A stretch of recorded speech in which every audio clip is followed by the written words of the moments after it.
शिव महापुराण भागेश्वर संहिता। ओम नमः शिवाय। क्या कलयुग के पापों से मुक्ति संभव है? जब चारों ओर अधर्म का अंधकार हो, भाई भाई का शत्रु बन जाए और धर्म का लोभ होने लगे, तब प्रकाश की किरण कहां से मिलेगी? क्या कोई ऐसा उपाय है जो घोर से घोर पापी को भी मोक्ष दिला सके? इसका उत्तर वेदों में नहीं, उपनिषदों में नहीं, बल्कि केवल एक ही महाग्रंथ में सुरक्षित है, और वह है महाशिव पुराण। मित्रों, इस कथा को संगीत लिखते समय मैंने दिल से बहुत मेहनत की है ताकि महादेव का यह दिव्य ज्ञान आप तक सही रूप में पहुंच सके। आपका एक साधा सा लाइक मेरे लिए बहुमूल्य है। कृपया मेरी मेहनत के लिए लाइक अवश्य करें। कमेंट में हर हर महादेव लिखना भूलें नहीं, क्योंकि गिव नाम ही कल्याण है। और चैनल को सब्सक्राइब भी जरूर कर लें ताकि इस महापुराण का एक भी अध्याय आपसे छूट ना जाए। कहानी की शुरुआत होती है भारतवर्ष के सबसे पवित्र तीर्थ स्थल प्रयागराज से। यह वह समय था जब द्वापर युग समाप्त होने वाला था और कलयुग अपनी काली छाया फैलाने के लिए तैयार संगीत खड़ा था। ऋषियों और मुनियों के मन में एक ही भय था, आने वाला भविष्य कैसा होगा। प्रयागराज के त्रिवेणी संगम पर, जहां गंगा, यमुना और सरस्वती का मिलन होता है, वहां एक विशाल यज्ञ का आयोजन किया गया था।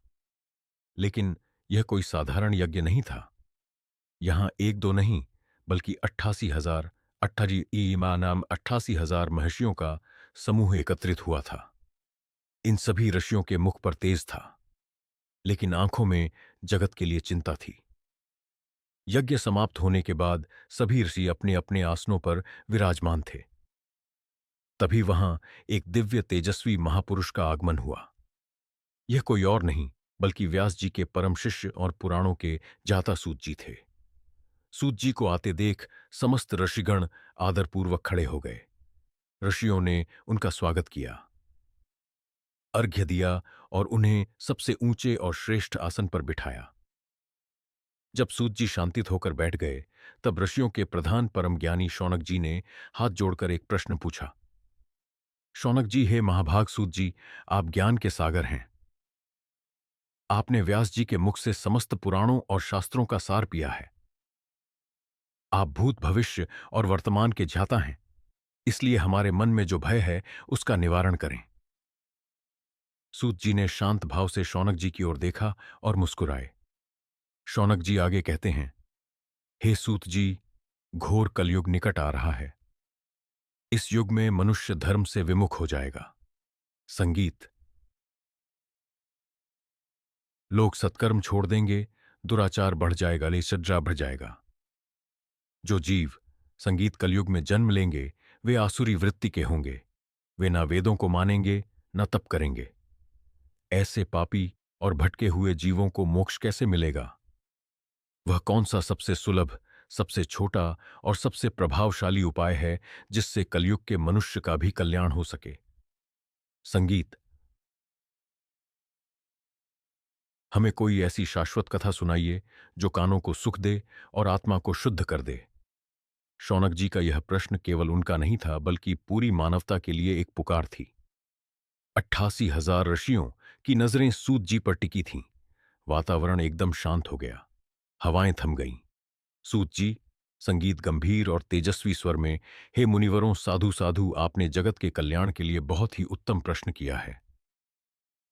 अब तक मैंने यह रहस्य किसी को नहीं बताया था, लेकिन आज आपकी भक्ति और जगत की पीड़ा देखकर मैं वह परम गुप्त ज्ञान आपके सामने रखने जा रहा हूं। यह वह ज्ञान है जो साक्षात कैलाशपति महादेव ने ही प्रकट किया था। सूत जी ने अपनी आंखें मूंद लीं, जैसे वे किसी दिव्य चेतना से जुड़ रहे हों। फिर उन्होंने उद्घोष किया, सूत जी, वह उपाय, वो ग्रंथ, वो शक्ति शिव महापुराण, यह ग्रंथ वेदों का संगीत सार है। इसका पठन और श्रवण कलयुग के पापों को वैसे ही जला देता है जैसे दावाग्नि सूखी लकड़ी को भस्म कर देती है। ऋषियों में एक लहर दौड़ गई।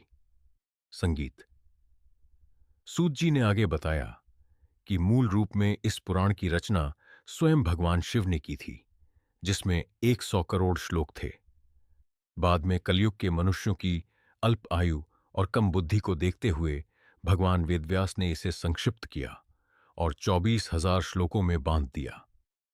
संगीत सूत जी बोले, मुनियों, शिव पुराण में 7 संहिताएं हैं। संगीत, जिनमें से सबसे पहली और अत्यंत महत्वपूर्ण है विद्येश्वर संहिता। विद्येश्वर का अर्थ है ज्ञान के ईश्वर। यह संहिता अज्ञान के अंधकार को मिटाकर शिव तत्व का साक्षात दर्शन कराती है। बातचीत तेजी से आगे बढ़ी। सूत जी ने समझाया कि धर्म, अर्थ, काम और मोक्ष, यह चारों पुरुषार्थ शिव पुराण के श्रवण मात्र से प्राप्त हो जाते हैं।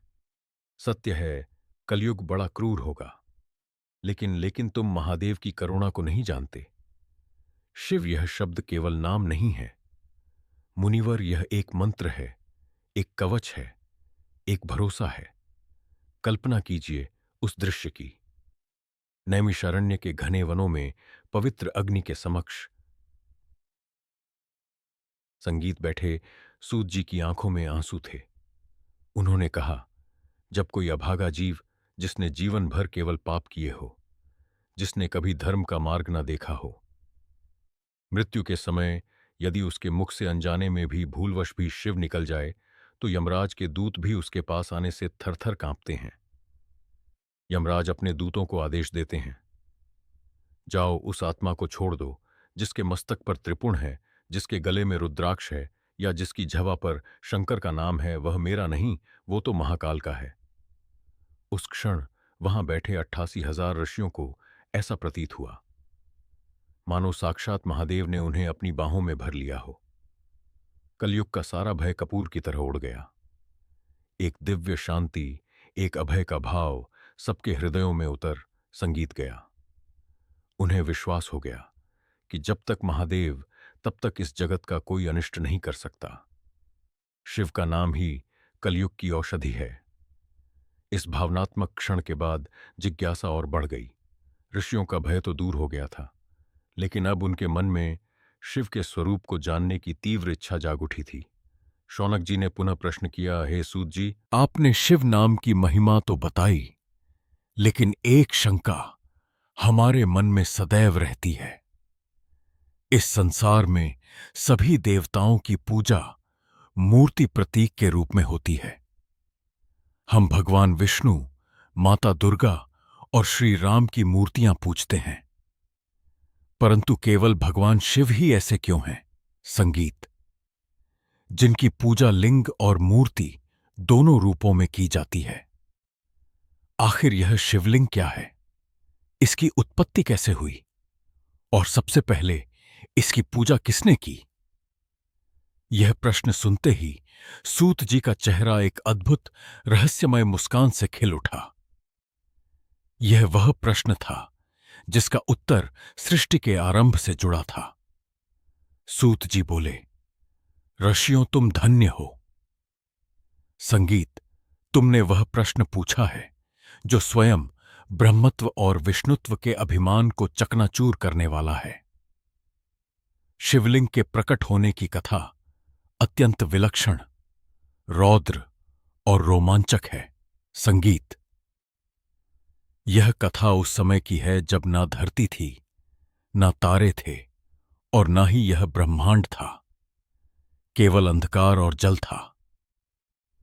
सूत जी ने आसन जमाया और कथा को उस दिशा में मोड़ा जहां से महाकाल का असली रूप सामने आने वाला था। सूत जी, बहुत समय पहले की बात है।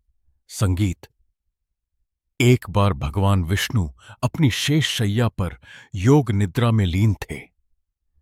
क्षीर सागर शांत था। तभी वहां सृष्टि के रचयिता पितामह ब्रह्मा जी का आगमन हुआ। ब्रह्मा जी को अपने रचिता होने का और वेदों के ज्ञाता होने का बड़ा अहंकार था। वहां अब एक भयावह सन्नाटा छा गया। केवल उस अग्निस्तंभ की धू-धू करती हुई आवाज गूंज रही थी। ब्रह्मा और विष्णु, जो अब भी एक दूसरे को मारने पर उतारू थे, अब उस स्तंभ को देखकर विस्मित थे। उनका अहंकार उस विराट स्वरूप के सामने बौना पड़ गया। वे अपने वाहनों से नीचे उतरे और हाथ जोड़कर उस स्तंभ को देखने लगे। विष्णु जी ने कांपते स्वर में कहा, यह क्या है? यह अग्नि कहां से आई? इसका ना तो कोई आधार दिखता है और ना ही कोई शिखर। यह तो अद्भुत है, यह अव्यक्त है। क्या हमारे युद्ध को रोकने के लिए किसी संगीत तीसरी शक्ति ने हस्तक्षेप किया है? ब्रह्मा जी की आंखों में भी भय और आश्चर्य मिश्रित था। उन्होंने कहा, मैंने पूरी सृष्टि रची है, परंतु मैंने आज तक ऐसा तेज पुंज नहीं देखा। यह तो इंद्रधनुष की तरह हजारों रंगों में चमक संगीत रहा है, कभी लाल, कभी नीला, कभी स्वर्ण। यह निश्चय ही कोई महान यक्ष है या कोई परम शक्ति। उस अग्निस्तंभ के सामने खड़े होकर उन दोनों को अपनी लघुता का आभास होने लगा। यह वो क्षण था जब मैं अहंकार का स्थान विस्मय आश्चर्य ने ले लिया। परंतु देवताओं का स्वभाव इतनी जल्दी नहीं बदलता। विस्मय के साथ साथ उनमें संगीत, पुनः प्रतिस्पर्धा की भावना जाग उठी। भय तो चला गया, लेकिन जिज्ञासा और स्वयं को श्रेष्ठ सिद्ध करने की भूख अब भी शांत नहीं हुई थी। विष्णु जी ने ब्रह्मा जी की ओर देखा और कहा, ब्रह्मा, हम व्यर्थ ही युद्ध कर रहे थे। हमारे बल की वास्तविक परीक्षा तो अब होगी। यह जो अग्निस्तंभ हमारे बीच खड़ा है, यही हमारे विवाद का निर्णय करेगा। ब्रह्मा जी ने पूछा, वो कैसे? विष्णु जी बोले, हम दोनों में से जो भी इस स्तंभ का संगीत, अंत, एंड और आदि, बिगिनिंग ढूंढ निकालेगा, वही श्रेष्ठ माना जाएगा। मैं नीचे की ओर जाता हूं, इसकी जड़ मूल खोजने। तुम ऊपर की ओर जाओ, इसका शिखर अंत खोजने। जो पहले छोर ढूंढकर वापस आएगा वो बड़ा होगा। ब्रह्मा जी को यह प्रस्ताव पसंद आया। उन्हें अपनी गति पर अभिमान था। उन्होंने सोचा, ऊपर जाना तो मेरे लिए खेल है। मैं अभी उड़कर इसका शिखर देख आऊंगा और विष्णु को हराकर अपनी श्रेष्ठता सिद्ध कर दूंगा। समझौता हो गया। अब दोनों को ऐसे रूपों की आवश्यकता थी जो वायु और पाताल में तीव्र गति से जा सके। भगवान विष्णु ने अपनी काया बदली। उन्होंने एक विशाल काले रंग के वराह, वाइल्ड, संगीत, बोरसूकर का रूप धारण किया। एक ऐसा वराह जिसका शरीर पर्वतों जैसा विशाल था, जिसके दांत वज्र के समान थे और जिसकी आंखों में पाताल को भेदने की शक्ति थी। घुर-घुर की ध्वनि करते हुए विष्णु रूपी वराह ने धरती को खोदा और पाताल की गहराइयों में उस अग्निस्तंभ की जड़ खोजने के लिए नीचे उतरते चले गए। उनकी गति वायु से भी तेज थी। वे योजन दर योजन नीचे जाते गए। 1000 योजन, लाख योजन, करोड़ योजन। संगीत।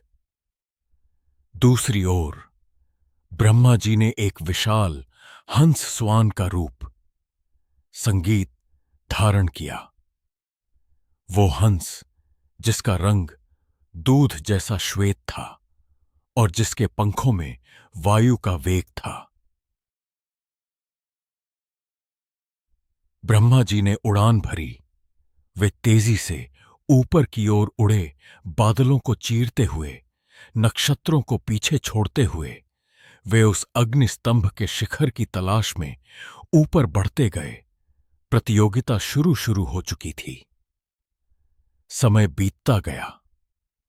1 वर्ष नहीं, 100 वर्ष नहीं, बल्कि हजारों वर्ष बीत गए। नीचे पाताल के अंधकार में विष्णु वराह रूप में लगातार नीचे जा रहे थे। उन्होंने रसातल, तलातल, महातल सब पार कर लिए, लेकिन वो अग्निस्तंभ समाप्त होने का नाम ही नहीं ले रहा था। जितना वे नीचे जाते, स्तंभ और गहरा होता जाता। विष्णु जी का शरीर थकने लगा, उनकी सांसें खुलने लगीं। संगीत, उनका वराह रूप पसीने से लथपथ हो गया। उन्हें पहली बार अनुभव हुआ कि यह कोई साधारण खंभा नहीं है, यह तो अनंत है। उनके मन में सत्य का प्रकाश जागने लगा। शायद मैं संगीत ही श्रेष्ठ नहीं हूं, शायद कोई और है जो मुझसे भी परे है। उधर ऊपर आकाश में ब्रह्मा हंस रूप में की भी यही दशा थी। वे उड़ते उड़ते थक चुके थे, उनके पंख भारी हो गए थे। विशाल है, सत्य यही है कि मैं श्रेष्ठ नहीं हूं, और सत्य को स्वीकार करने में ही कल्याण है। विष्णु जी अभी उस स्तंभ की स्तुति कर ही रहे थे कि आकाश से तीव्र वायु का वेग महसूस हुआ। हंस के पंखों की फड़फड़ाहट गूंजी और ब्रह्मा जी का आगमन हुआ। ब्रह्मा जी अपने हंस से उतरे। उनके चेहरे पर एक बनावटी मुस्कान थी और आंखों में छल का भाव था। वे जानते थे कि वे खाली हाथ लौटे हैं, लेकिन उनका अहंकार उन्हें अपनी हार स्वीकार करने की अनुमति नहीं दे रहा था। उनके पीछे पीछे केतकी का खूल भी हवा में तैरता हुआ आ रहा था। वो झूठा गवाह जिसे ब्रह्मा ने अपने पाप में भागीदार बना लिया था। विष्णु जी ने ब्रह्मा को देखते ही आदरपूर्वक प्रणाम किया और अत्यंत विनम्रता से सत्य कह दिया। विष्णु जी बोले, हे पितामह, मैं अपनी हार स्वीकार करता हूं।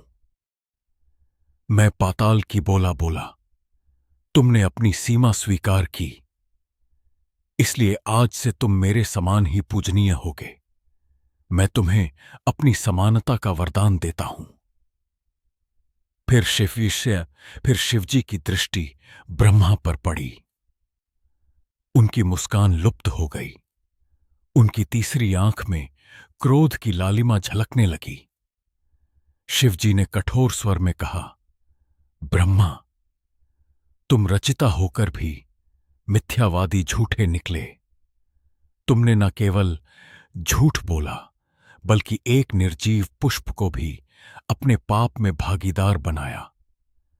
तुमने स्वयं को ईश्वर सिद्ध करने के लिए छल का मार्ग चुना। ब्रह्मा जी के पास कोई उत्तर नहीं था, लेकिन उनका पांचवा सिर, वो सिर जिसने झूठ बोला था, अब भी अकड़ में था। ब्रह्मा जी ने क्षमा मांगने के बजाय मौन रहना ही ठीक समझा, मानो वे अब भी अपनी श्रेष्ठता पर अड़े हों। शिव जी का क्रोध अब नियंत्रण से बाहर हो गया।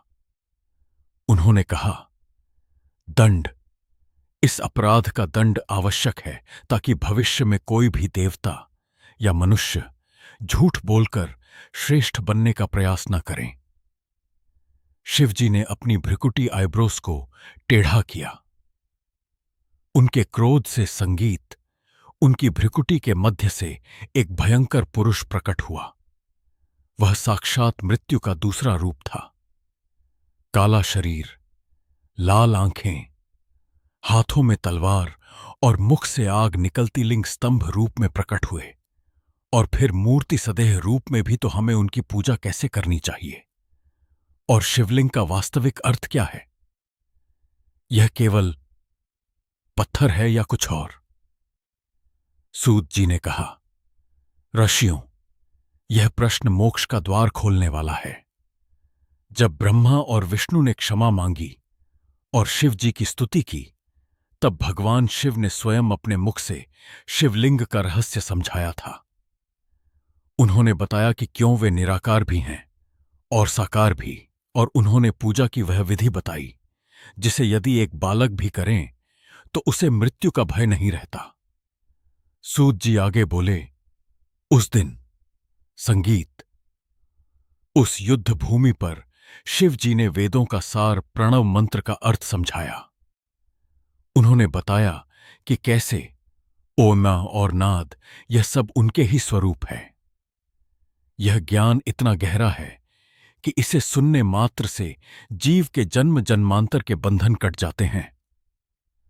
तो क्या है शिवलिंग का वह रहस्य जो स्वयं महादेव ने बताया, और कैसे एक मुट्ठी मिट्टी से बना पार्थिव शिवलिंग करोड़ों यज्ञों का फल दे सकता है? शिव जी का वह उपदेश जो हुए कहा, मेरे प्रिय पुत्रों, मुझे प्रसन्न करने के लिए न स्वर्ण चाहिए न महलों की आवश्यकता है। मैं तो भाव का भूखा हूं। जो भक्त नदी के किनारे की या किसी संगीत पवित्र स्थान की मिट्टी, वो क्ले ले आएगा और अपने हाथों से उस मिट्टी को आकार देकर पार्थिव शिवलिंग, मिट्टी का शिवलिंग बनाएगा। मैं उसी क्षण उस मिट्टी में प्राणवान होकर प्रतिष्ठित हो जाऊंगा। पार्थिव शिवलिंग, यह शब्द ऋषियों के कानों में अमृत की तरह घुला। सूत जी ने ऋषियों को समझाया कि शिव जी ने उस दिन स्पष्ट कर दिया था कि चाहे रत्न का शिवलिंग हो, सोने का हो या पारद का हो, इन सब में पार्थिव शिवलिंग, संगीत, मिट्टी का शिवलिंग सर्वश्रेष्ठ है, क्योंकि यह भक्त के स्वयं के श्रम और प्रेम से बनता है। शिव जी ने विधि बताई। मिट्टी को शुद्ध जल से सानो, उसमें मेरा स्मरण करते हुए आकार दो, फिर उस पर जल, दूध और बेलपत्र चढ़ाओ। जो भक्त नित्य पार्थिव शिवलिंग बनाकर पूजा करता है और अंत में उसे जल में विसर्जित कर देता है, उसके हाथ की रेखाएं चाहे कितनी भी बुरी क्यों ना हो, मैं उसका भाग्य बदल देता हूं।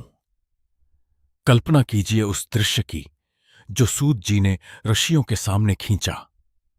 एक छोटा सा गांव है, एक अत्यंत निर्धन व्यक्ति है, जिसके पास न मंदिर जाने के लिए अच्छे वस्त्र है, न पूजा की थाली सजाने के लिए धन।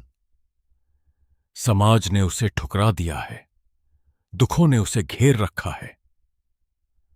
वह व्यक्ति आंखों में आंसू लिए गांव के बाहर बहती हुई नदी के किनारे जाता है। वहां कोई आडंबर नहीं है, कोई पुजारी नहीं है, कोई मंत्रों का शोर नहीं है। वह झुकता, संगीत और नदी के किनारे की गीली मिट्टी को अपने कांपते हाथों में उठाता है। मिट्टी, वही मिट्टी, संगीत, जिसे लोग पैरों तले रौंदते हैं। वह उस मिट्टी को अपने हाथों से सहलाता है। उसके आंसुओं की 2 बूंदें उस मिट्टी में मिल जाती है। वह धीरे धीरे बड़े प्यार से उस मिट्टी को एक शिवलिंग का आकार देता है। न वह सुंदर है न सुडोल, वह टेढ़ा मेढ़ा है, लेकिन उसे बनाने वाले के हाथों में जो कंपन है वो प्रेम का है। संगीत, जैसे ही वह उस मिट्टी के शिवलिंग पर नदी से एक लोटा जल चढ़ाता है और टूटे हुए शब्दों में कहता है, हे शिव, मैं अज्ञानी हूं, मेरे पास कुछ नहीं है, बस यह मिट्टी और मेरे आंसू स्वीकार करो। उसी क्षण, ठीक उसी क्षण, संगीत, कैलाश पर्वत पर बैठे महाकाल की समाधि टूट जाती है। सोने चांदी के महलों में बैठकर होने वाले यज्ञों को छोड़कर त्रिलोकीनाथ उस नदी किनारे की गीली मिट्टी में आकर बैठ जाते हैं। क्यों? क्योंकि शिव भाव सूत जी की आवाज भर आ गई। उन्होंने ऋषियों से कहा, मुनिवरों, उस मिट्टी के शिवलिंग में साक्षात शिव का हृदय धड़कता है। जब वह भक्त हर हर महादेव कहकर उस शिवलिंग को पूजता है तो शिव उसे वह दे देते हैं जो इंद्र को भी नसीब नहीं होता, परम शांति। यह है पार्थिव पूजा का जादू, यह है शिव की सरलता। यहां राजा और रंग का भेद मिट, संगीत जाता है। जो झुककर मिट्टी उठा सकता है, शिव उसी के हो जाते हैं। ऋषियों की आंखों में भक्ति के अश्रु थे। उन्हें ऐसा लग रहा था मानो उन्होंने अभी अभी उस पार्थिव शिवलिंग का स्पर्श कर लिया हो। लेकिन सूत जी रुके नहीं। उन्होंने कथा को आगे बढ़ाया, क्योंकि ज्ञान का प्रवाह अभी शेष था। सूत जी ने कहा, अर्षियों, भगवान शिव ने केवल विधि ही नहीं बताई, बल्कि उस पूजा का फल भी बताया जो मनुष्य जीवन भर या किसी विशेष मास जैसे सावन में पार्थिव शिवलिंग का निर्माण और पूजन करता है, उसे धर्म, अर्थ, काम और मोक्ष चारों पुरुषार्थ सहज ही प्राप्त हो जाते हैं। संगीत। शिव जी ने ब्रह्मा और विष्णु को बताया कि कलयुग में जब लोग मानसिक रूप से अशांत होंगे, तब पार्थिव पूजा ही उन्हें डिप्रेशन, विषाद, भय और अकाल मृत्यु से बचाएगी। इसके बाद शिव जी ने वहां एक और महत्वपूर्ण घोषणा की। उन्होंने कहा, मेरी पूजा में 6 चीजें अनिवार्य होंगी। 1 भस्म पर रख, 2 रुद्राक्ष, 3 बिलपत्र, 4 जल, 5 चंदन और 6 अक्षत चावल। इनमें भी शिव जी ने जोर देकर कहा, जो भक्त अपने मस्तक पर त्रिपुंड भस्म की 3 रेखाएं धारण करेगा और गले में रुद्राक्ष पहनेगा, वो मुझे प्राणों से भी प्रिय होगा। ब्रह्मा जी, जो अभी अभी श्राप पाकर दुखी थे, उन्हें भी शिव जी ने सांत्वना दी। शिव जी ने कहा, ब्रह्मा, यद्यपि तुम्हारी पूजा नहीं होगी, लेकिन तुम यज्ञों के आचार्य रहोगे, और यह विदेश्वर संहिता जो इस संवाद को सुनेगा, उसे तुम्हारे लोक की नहीं, बल्कि मेरे शिवलोक की प्राप्ति होगी। फिर शिव जी ने अपने अंतर्धान होने से पहले ऋषियों और देवताओं को एक अंतिम चेतावनी और आशीर्वाद दिया। याद रखना, शिवलिंग केवल पत्थर या मिट्टी नहीं है। वो ब्रह्मांड की ऊर्जा का केंद्र, न्यूक्लियर रिएक्टर ऑफ स्पिरिचुअलिटी है। संगीत। उसकी परिक्रमा कभी पूरी नहीं करनी चाहिए, अर्ध परिक्रमा, क्योंकि उसका जो सोमसूत्र जल निकासी का मार्ग उसे लांघना वर्जित है, वह ऊर्जा की धारा है। सूत जी ने बताया कि भगवान शिव का यह विराट रूप धीरे धीरे पुनः उसी छोटे से शिवलिंग में समाहित हो गया। ब्रह्मा और विष्णु ने उस प्रथम शिवलिंग की विधिवत पूजा, संगीत की। यही इतिहास का पहला शिवरात्रि पर्व था। हे ऋषियों, सूत जी ने उत्साह से कहा, यही कारण है कि आज भी हम शिवरात्रि मनाते हैं। यह वही रात थी जब निराकार ब्रह्मा ने साकार लिंग का रूप धारण किया था। लेकिन अभी एक रहस्य खुलना बाकी था। ऋषियों ने सुना था कि भस्म और रुद्राक्ष शिव को प्रिय है, लेकिन यह दोनों आखिर आए कहां से? सूत जी ने कहा, शिव ने पूजा सामग्री में रुद्राक्ष का नाम सबसे ऊपर लिया। जानते हो क्यों? क्योंकि रुद्राक्ष कोई साधारण फल नहीं है। यह महादेव का दर्द, यह उनकी करुणा है जो ठोस बनकर पेड़ पर उगाई। शौनक जी ने आश्चर्य से पूछा, महादेव का दर्द? संगीत। क्या भगवान शिव को भी कभी पीड़ा हुई थी? क्या वे भी कभी रोए थे? और भस्म, श्मशान की राख उन्हें इतनी प्रिय क्यों है? सूत जी ने एक लंबी सांस ली और अपनी कथा को उस दिशा में मोड़ा जहां शिव का और रूप सामने आने वाला था। सूत जी बोले, शौनक, एक समय ऐसा आया था जब शिव ने अपनी आंखें बंद की थीं, और जब खोली तो उनकी आंखों से पानी की कुछ बूंदें, संगीत, धरती पर गिरी थीं। वे बूंदें जहां गिरी वहां एक चमत्कार हुआ। संगीत। और रही बात भस्म की, तो भस्म तो शिव का वस्त्र है, वह नश्वरता की निशानी है। परंतु वह कौन सी घटना थी जिसने महादेव को रुला दिया, और कैसे एक राक्षस त्रिपुरासुर के कारण शिव को अपना रौद्र रूप दिखाना पड़ा, जिससे रुद्राक्ष की उत्पत्ति हुई? यह कथा अत्यंत रोमांचक है। वातावरण में एक नई उत्सुकता छा गई। शिवलिंग का रहस्य तो समझ आ गया था, लेकिन अब रुद्राक्ष और भस्म का महात्मा जानने के लिए सभी ऋषि लालायत हो उठे। सूत जी मुस्कुराए, क्योंकि वे जानते थे कि अगली कथा ऋषियों के हृदय को और भी गहराई से छू लेगी। तो क्या है रुद्राक्ष के पीछे की असली कहानी? एक मुखी से लेकर 14 मुखी रुद्राक्ष में कौन कौन सी शक्तियां छिपी हैं, और भस्म लगाने मात्र से कैसे बड़े बड़े पाप जल जाते हैं। शिव जी के आंसुओं और उनकी अग्नि का यह अद्भुत अध्याय हम खोलेंगे अगले भाग में। सूत जी ने एक पल के लिए अपनी आंखें बंद कीं, जैसे वे उस परम तत्व को स्पर्श कर रहे हों, और फिर अपनी गंभीर वाणी में बोले, हे शौनक, हे ऋषियों, तुमने शिव पूजन की सामग्री के विषय में पूछा है तो ध्यान से सुनो।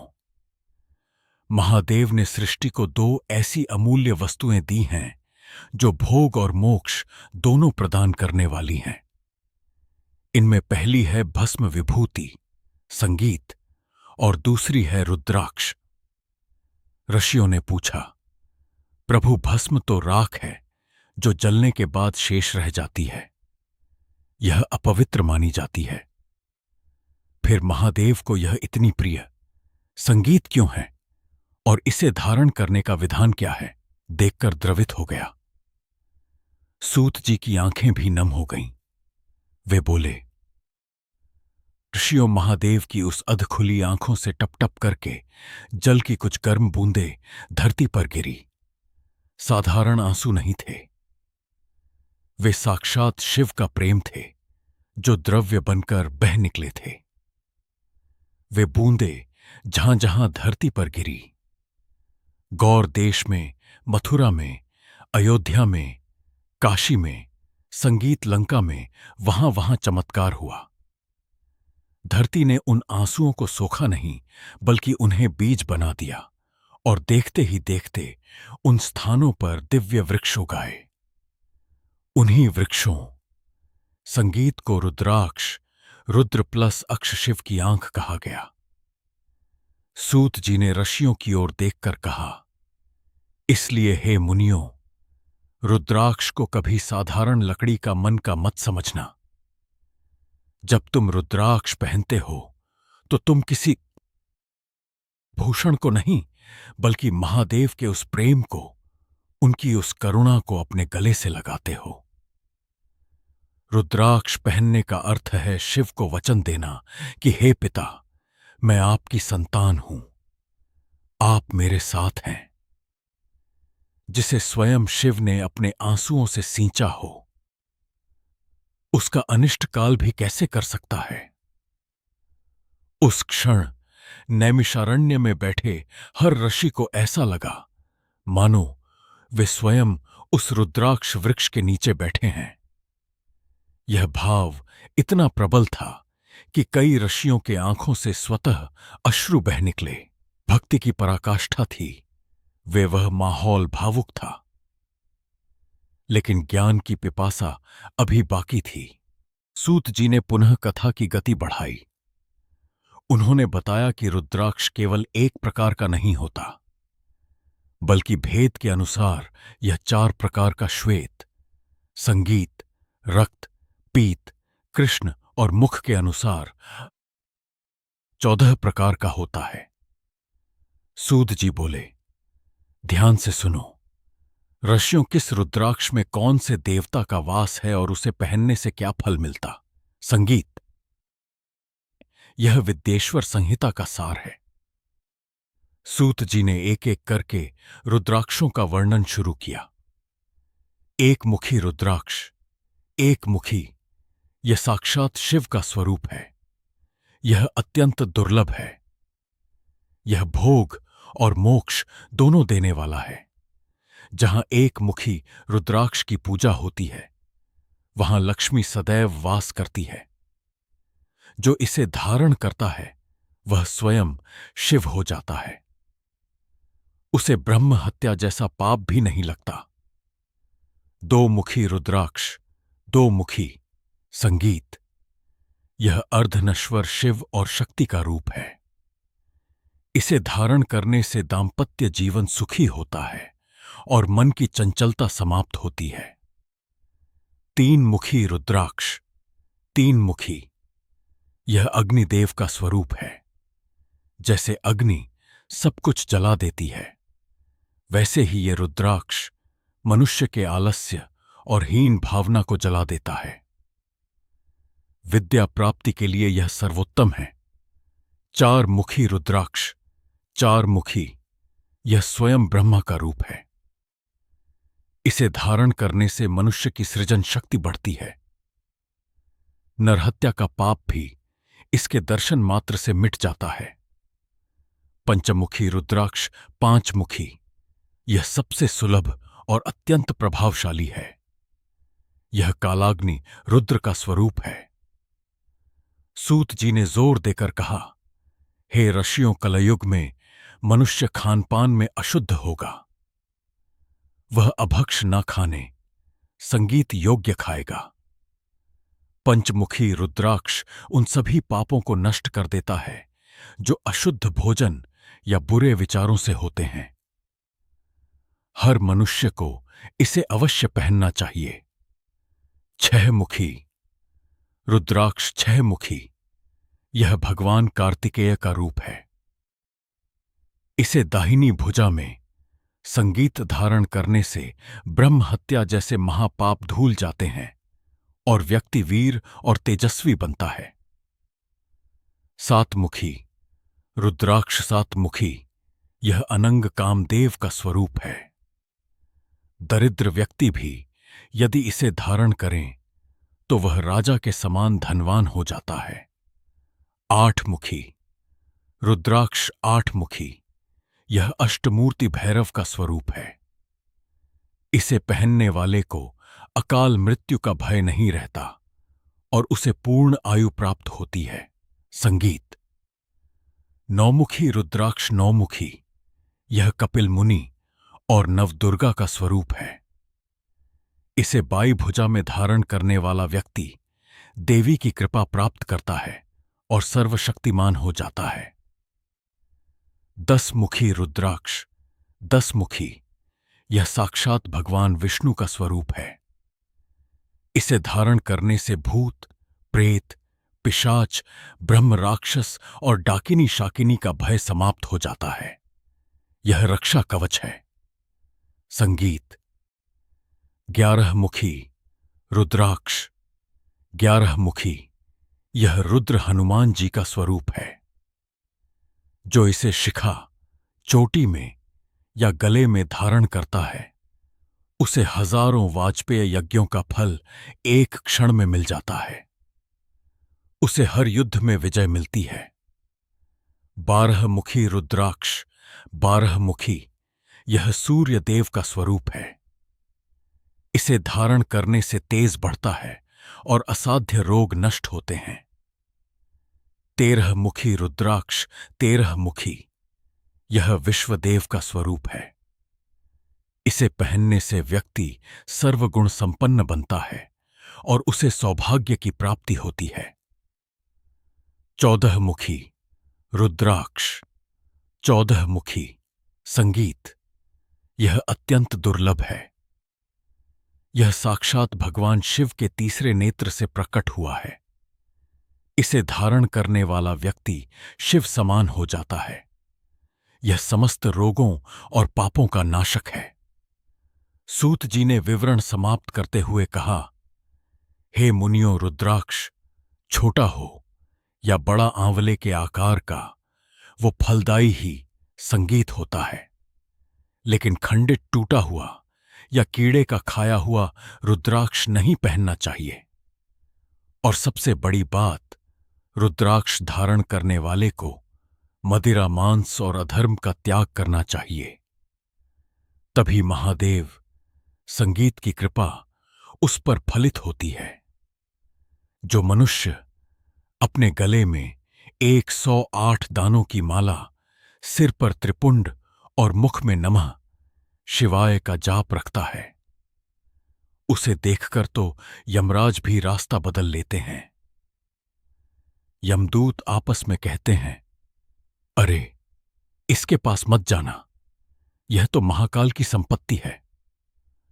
ऋषियों के मन में रुद्राक्ष के प्रति अगाध श्रद्धा उत्पन्न हो गई। उन्हें लगा कि उनके हाथों में मोक्ष की कुंजी आ गई है। शिव पुराण का यह ज्ञान उनके लिए किसी खजाने से कम नहीं था।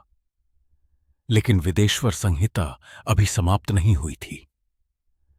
सूत जी ने अचानक अपनी आवाज धीमी की और अर्शियों की ओर झुककर बोले, तुमने पूजा विधि जान ली, भस्म और रुद्राक्ष का रहस्य जान लिया, लेकिन एक अंतिम रहस्य अभी शेष है। वो रहस्य जो मृत्यु के ठीक पहले काम आता है। ऋषि सतर्क हो गए। सूत जी ने कहा, जीवन भर पूजा की, पर अंत समय में यदि बुद्धि भ्रष्ट हो गई, तो अंत समय में यदि वाणी रुक गई, तो उस अंतिम क्षण में मुक्ति कैसे मिलेगी? भगवान। संगीत। शिव ने देवी पार्वती को एकांत में एक ऐसा महामंत्र और एक ऐसी अंतिम विधि बताई। संगीत थी जो मरते हुए प्राणी के कान में पड़ जाए तो उसे सीधे कैवल्य मोक्ष मिलता है। क्या है वह अंतिम अध्याय और शिव नाम की महिमा का वह कौन सा प्रसंग है जो पापी से पापी व्यक्ति को भी तार देता है? विदेश्वर संहिता का यह अंतिम निष्कर्ष जो आपके और हमारे अस्त्र नहीं भेज सकता। दृश्य नैमिषारण्य में अब पूरी तरह संध्या हो चुकी है। हवन कुंड की अग्नि शांत हो रही है। केवल अंगारे चमक रहे हैं। 88,000 ऋषियों का समूह एकदम मौन है। सूत जी ने अपनी कथा को विराम देने से पहले एक पल के लिए ऋषियों की ओर देखा। वो क्षण अद्भुत था। शब्दों से परे वहां बैठे हजारों ऋषियों की आंखों में एक ही भाव था, कृतज्ञता, ग्रेटिट्यूड। उन्हें महसूस हो रहा था